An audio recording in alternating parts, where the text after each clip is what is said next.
Assalamualaikum warahmatullahi wabarakatuh. Selamat pagi teman-teman yang luar biasa. Pada kesempatan pagi hari ini, izinkan kami kelompok 3 memulai presentasi dengan seuntai kata mutiara. Seperti hati yang tersentuh saat pertama bersua, semoga setiap ide yang kami sampaikan bisa mengena. Tak hanya sekedar menjelajah data, tetapi juga memberikan makna. Karena seperti cinta, ilmu yang disampaikan dari hati akan lebih mudah terasa. Berdirinya saya di sini untuk presentasi bukan untuk berekspektasi.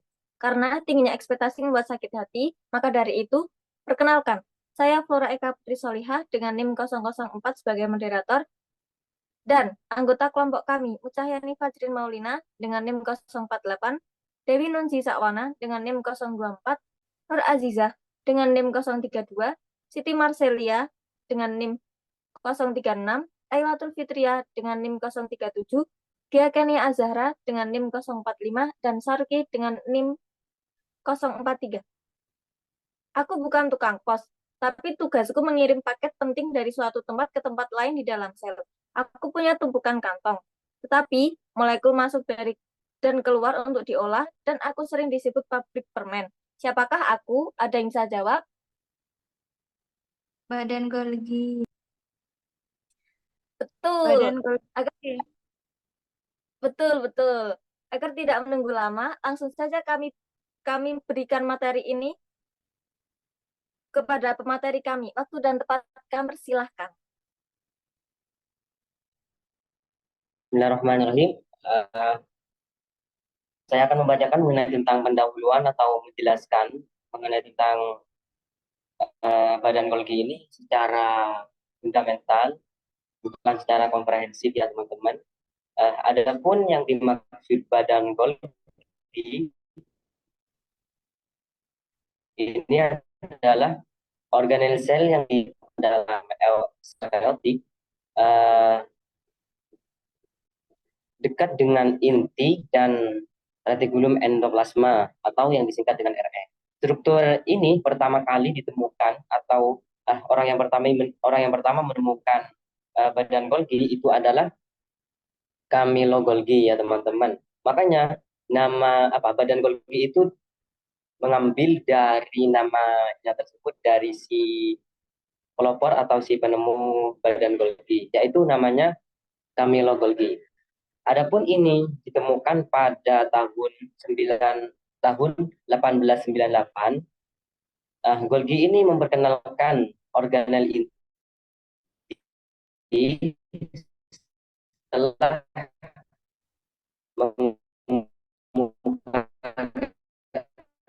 mengemukakannya menggunakan teknik pewarna menunjukkan pada teknik yang digunakan untuk mengidentifikasi dari penyempurnakan struktur organel di bawah mikroskop itu teman-teman mengenai tentang pewarnaan khusus dalam badan budi. Dan juga pewarnaan ini menyempurnakan struktur. Adapun pewarnaan ini membantu menunjukkan komponen seperti adapun contohnya. Pewarna yang sering digunakan adalah pewarnaan dengan kolon dan pewarna dasar yang meningkatkan kontras antara bagian-bagian organel sehingga memudahkan pengamatan dari strukturnya. Itu contoh dari Contoh dari badan Golgi mengenai tentang pewarnaan.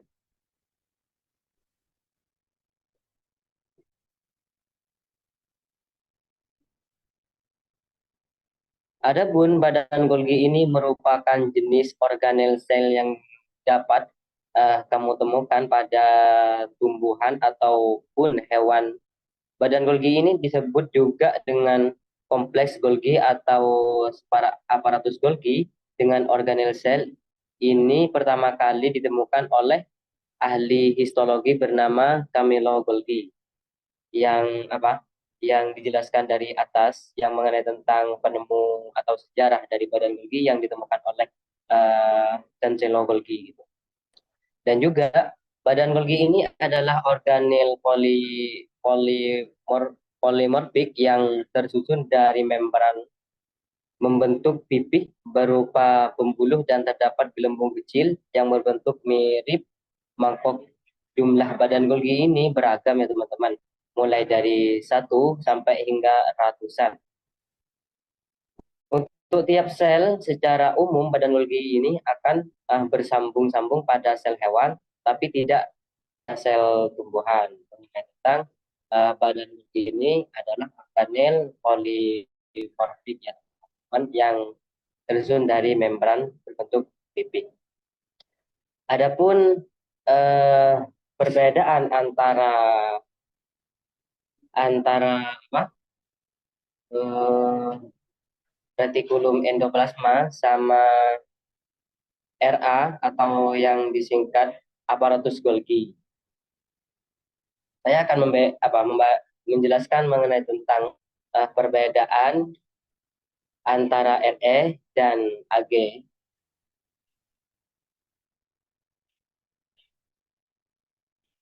Adapun perbedaannya yaitu hal yang membedakan badan Golgi dengan retikulum endoplasma serta organel sel lain, yaitu yang pertama adanya enzim tanda pada badan Golgi, yang mana dalam badan Golgi ini mempunyai tanda atau enzim penanda gitu. Adapun juga yang kedua, badan Golgi ini memiliki komposisi pada lipidnya, yang mana dalam badan Golgi ini ada komposisi pada lipidnya atau pada lemaknya gitu teman-teman. Adapun yang terakhir, komposisi lemak di badan Golgi ini bersifat intermediate. Adapun yang dimaksud atau yang menurut dalam bidang genetik mengenai tentang intermediate itu. Adapun secara umum intermediate ini adalah merupakan istilah yang mengacu pada tingkat pengetahuan dan keterampilan gitu. Mungkin selanjutnya saya akan menjelaskan fungsi dari badan Golgi. Jadi badan Golgi itu terdapat di tumbuhan dan hewan dan memiliki peranan yang berbeda.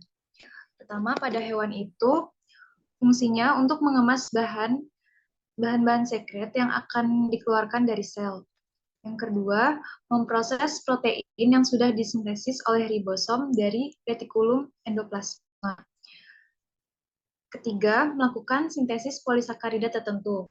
Jadi, sintesis polisakarida itu merupakan proses pembentukan polisakarida, yaitu molekul karbohidrat yang terdiri dari rantai panjang monosakarida yang saling melalui ikatan glikosidik. Ikatan glikosidik itu ikatan kovalen yang terbentuk antara dua molekul gula atau ikatan kovalen antara molekul gula dan molekul lainnya seperti oksigen. Selanjutnya, memilih protein untuk beberapa lokasi dalam sel, memperbanyak elemen membran yang baru bagi membran plasma, memproses kembali komponen-komponen membran endoplasma yang sudah memasuki sitosol selama endositosis. Jadi endositosis itu proses di mana sel mengambil molekul, partikel, atau zat dari lingkungan sekitarnya untuk dimasukkan ke dalam vesikel yang terbentuk dari membran sel.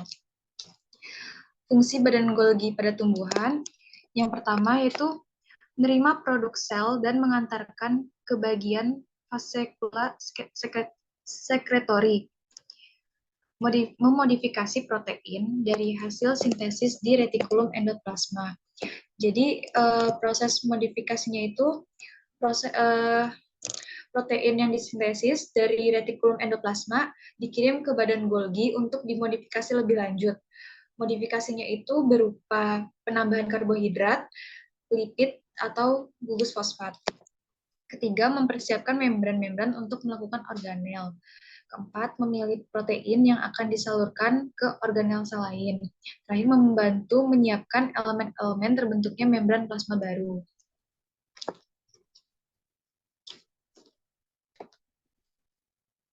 Adapun fungsi badan Golgi secara umum, badan Golgi memiliki peran utama untuk memodifikasi protein dan lipid. Seperti yang dijelaskan tadi, protein dan lipid dari retikulum endoplasma akan dimodifikasi, lalu akan modifikasinya itu berupa penambahan karbohidrat, lipid, atau gugus fosfat. Dan pengemasan atau pengiriman molekul setelah dimodifikasi akan dikirim ke vesikula. Keempat, pembentukan lisosom. Badan Golgi juga membentuk lisosom, yaitu organel yang berisi enzim pencernaan untuk mendegradasi bahan-bahan tidak diperlukan di dalam sel. Yang kelima, sekresi zat keluar sel. Protein yang diproduksi untuk fungsi di luar sel seperti hormon atau enzim dikirim oleh badan Golgi ke membran sel untuk meneruskan keluar, lepaskan keluar.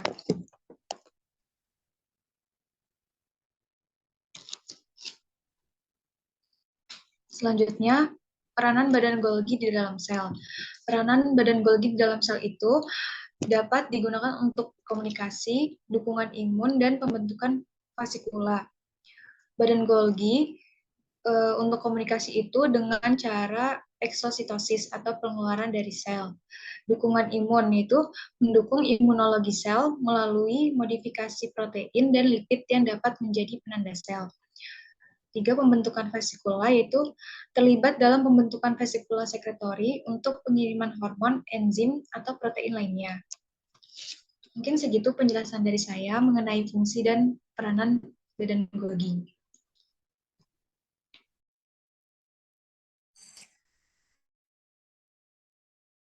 Struktur badan Golgi berupa berkas kantung berbentuk cakram yang bercabang menjadi serangkaian pembuluh kecil di ujungnya. Pembuluh ini mengumpulkan dan membungkus karbohidrat serta zat-zat lain untuk diangkut ke permukaan sel. Selain mengumpulkan dan membungkus karbohidrat, pembuluh itu juga menyumbang bahan bagi pembentuk dinding sel. Badan Golgi dibangun oleh membran yang berbentuk tubulus dan juga vesikula. Dari tubulus dilepaskan kantung-kantung kecil yang berisi bahan-bahan yang diperlukan seperti enzim-enzim pembentuk dinding sel.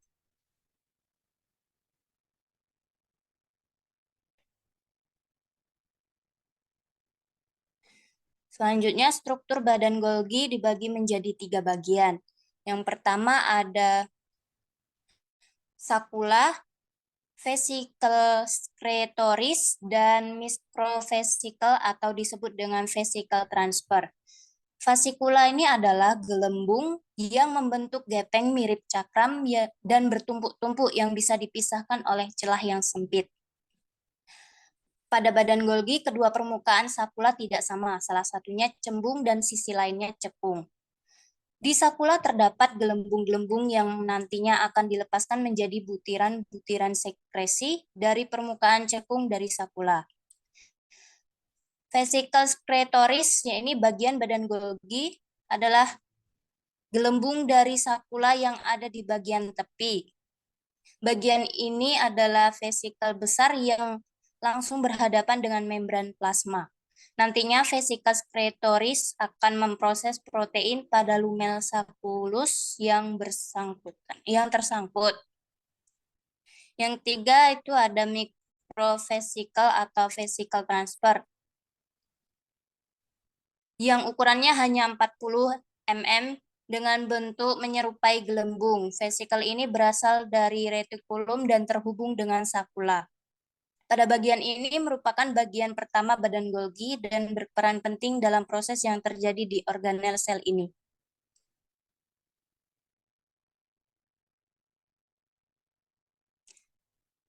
Selanjutnya akan dijelaskan oleh teman saya.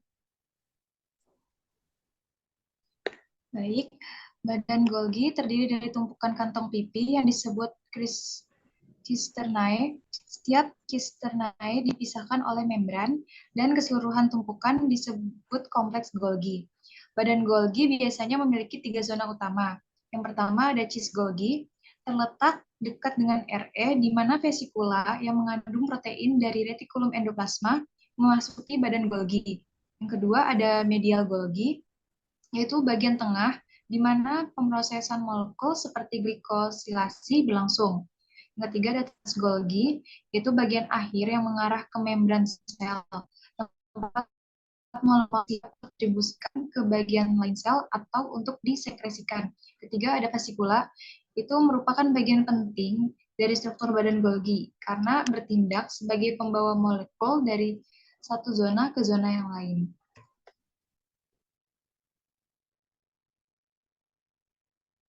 Adapun proses pada badan Golgi, yang pertama ada transportasi vesikular, yaitu protein dari retikulum endoplasma dikemas dalam vesikula yang menuju cis Golgi untuk pemrosesan awal.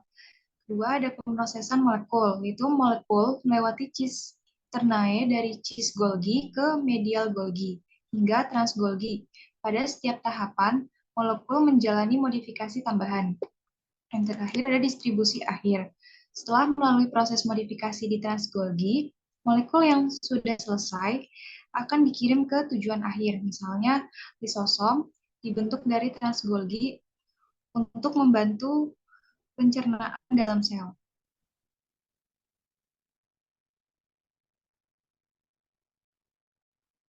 Baik, selanjutnya yaitu mengenai proses di dalam badan Golgi. Di sini ada bentuk badan Golgi, di mana tadi sudah dijelaskan oleh teman saya bahwa di badan Golgi ini ada transport vesikular sama cis vesikular, di mana memiliki berbagai fungsi.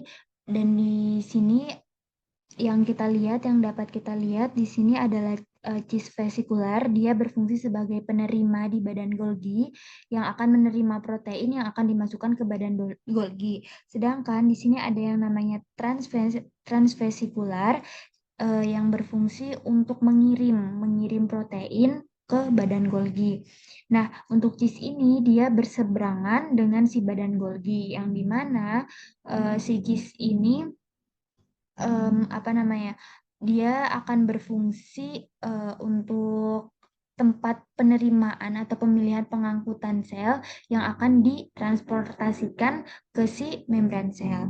Nah, di sini ada yang cara pertama yaitu vesicle, di mana pada vesicle, pada retikulum endoplasma itu, dari retikulum endoplasma ini dia akan mengandung protein nih. Proteinnya itu yang bulat-bulat ini. Nah, si protein ini di cis Golgi ini, di cis badan Golgi ini akan disalurkan ke badan Golgi melewati si bulat-bulat ini. Nah, setelah itu si vesicle ini kan jadi vesicle nih.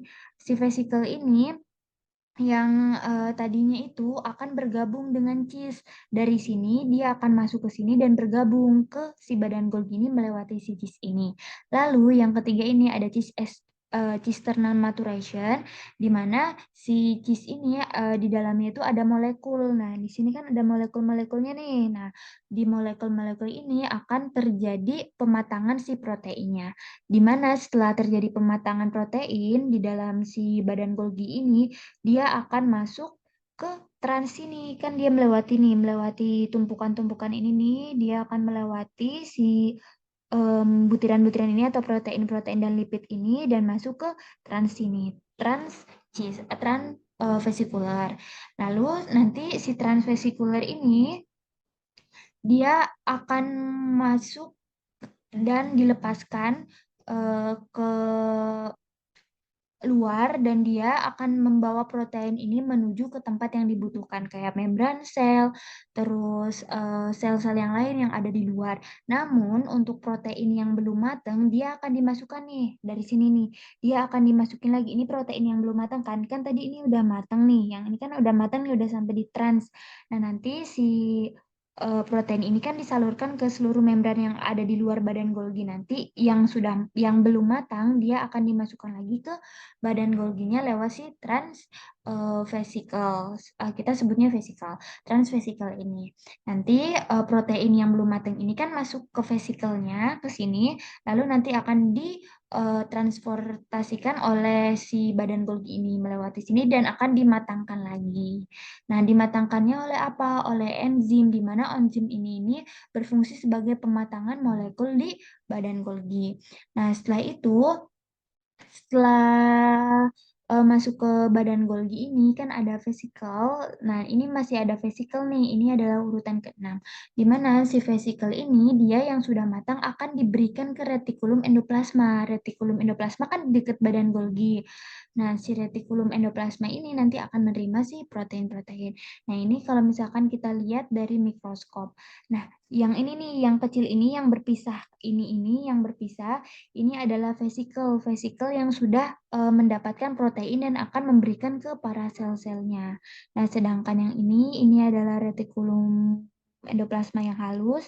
Nah, di mana yang ini tuh akan terjadi nomor 2 di sini. Tuh.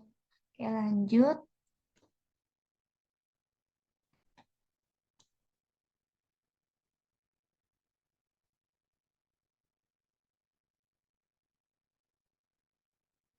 Lanjut di sini, tadi yang udah saya jelaskan kalau badan Golgi ini berasal dari vesikula yang dikirim dari retikulum endoplasma yang masuk atau bermigrasi dan melebur dengan membran sisterna.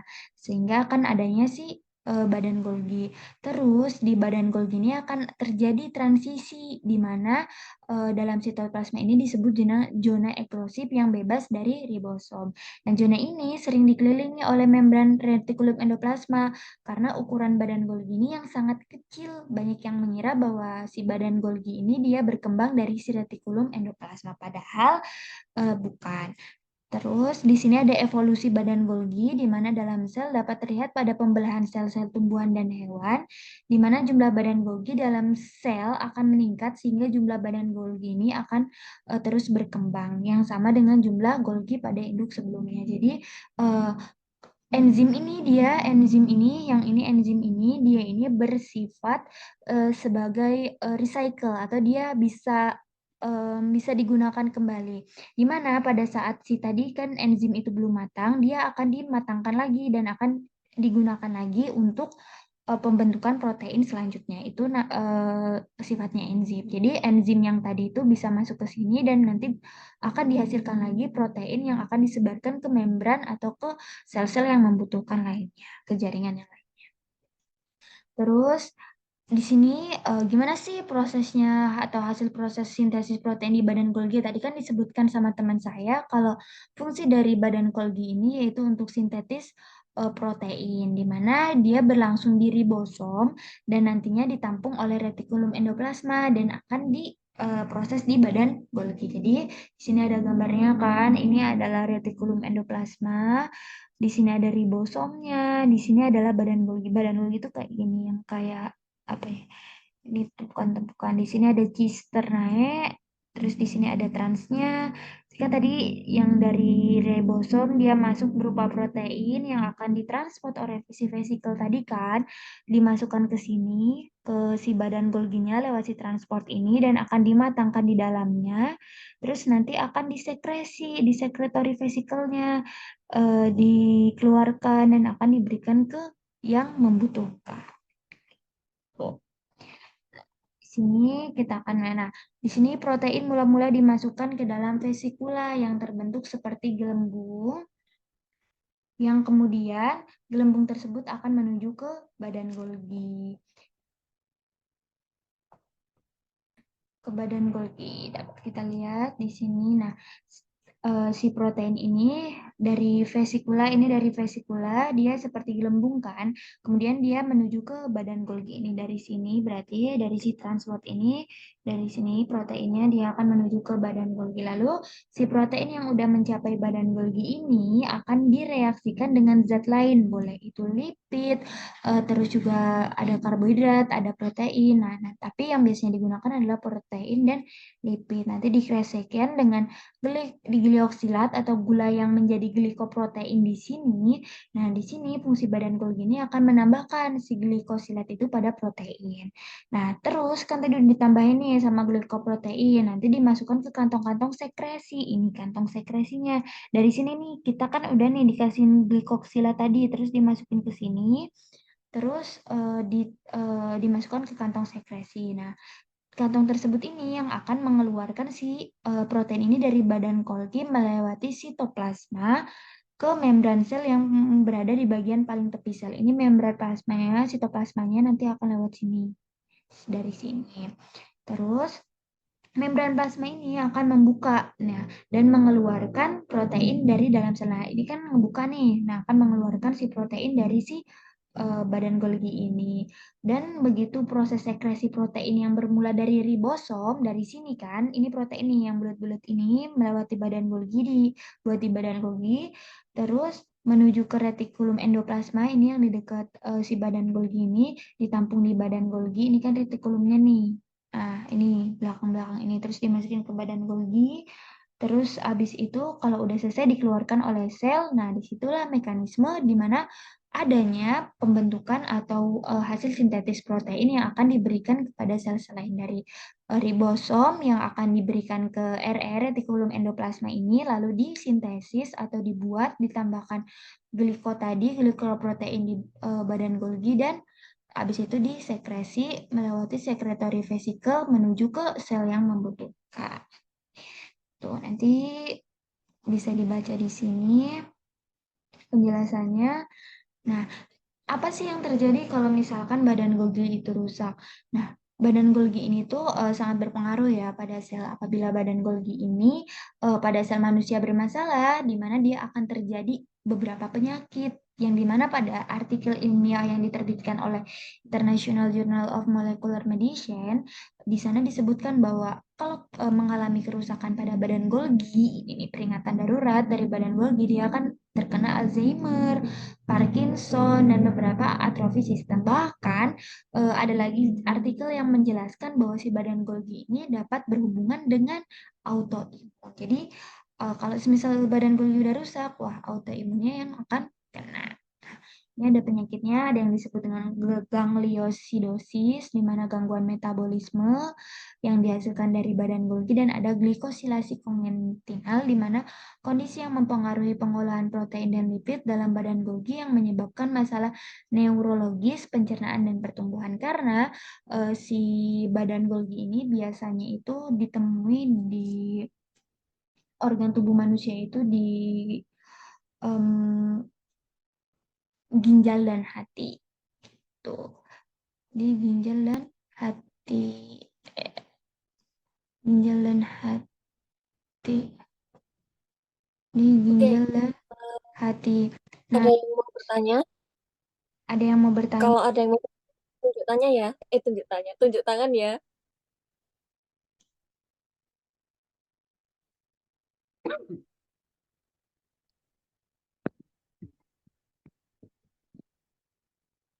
Oke, Mbak Dewi dulu. Silakan Mbak Dewi tanya. Baik, maaf Kak, mau tanya itu mengapa badan Golgi itu penting bagi sel? Terima kasih.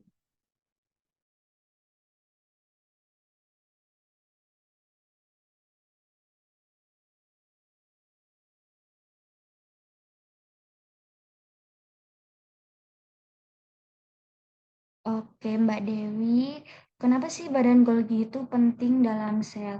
Oke, kita lihat di sini, di mana kita tahu kan tadi kalau si badan Golgi ini berfungsi untuk proses sintesis protein, di mana sintesis protein ini yang akan memastikan protein dan lipid yang diproduksi sel diolah dengan benar dan dikirim di lokasi yang tepat. Seperti yang tadi saya jelaskan kan, di sini ada protein nih yang akan dibuat oleh si badan Golgi ini, akan disintetis yang akan diberikan lewat sini transfase yang akan diberikan ke membran atau jaringan-jaringan yang dibutuhkan. Gitu. Ya, terima kasih Terus Mbak gitu udah Mbak Dewi. paham. Oh ya. Oke, selanjutnya Mbak Lailatul Fitria. Silakan. Oke, Kak, baik. Sebelumnya terima kasih. Nah, pertanyaan saya di sini, apa yang membedakan jumlah sel badan Golgi pada hewan dan juga pada tumbuhan? Terima kasih.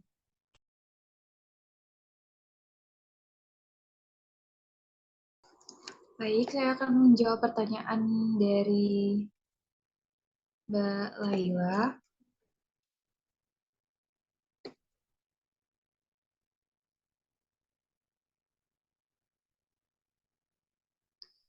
Jadi pada hewan memiliki 10-20 badan Golgi, sedangkan pada tumbuhan memiliki ratusan badan Golgi, dan yang membedakan jumlahnya kenapa tumbuhan lebih banyak daripada hewan, yaitu adalah karena kebutuhan tumbuhan itu lebih banyak daripada hewan. Contohnya pada tumbuhan, badan Golgi juga berperan dalam pembentukan dinding sel. Begitu jawabannya. Gimana, Mbak Leila? Iya, Kak. Ada yang mau bertanya lagi? Aku Ya, silahkan Mbak Eh, Nur Aziza. pertanyaannya yaitu apa yang dimaksud dengan cisternae dalam badan Golgi? Baik, saya akan menjawab pertanyaan dari Jijah.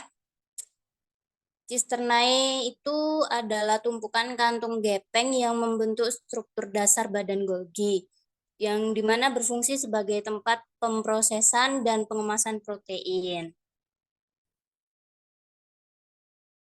Sudah cukup Mbak Nur Aziza? Ya, sudah. Ada yang mau bertanya lagi? Kalau tidak, saya akhiri. Cukup sekian presentasi dari kami. Presentasi yang usai begitu cepat, sama halnya dengan dia yang kisahnya singkat tapi kenangannya masih melekat. Kurang lebihnya mohon maaf. Wassalamualaikum warahmatullahi wabarakatuh.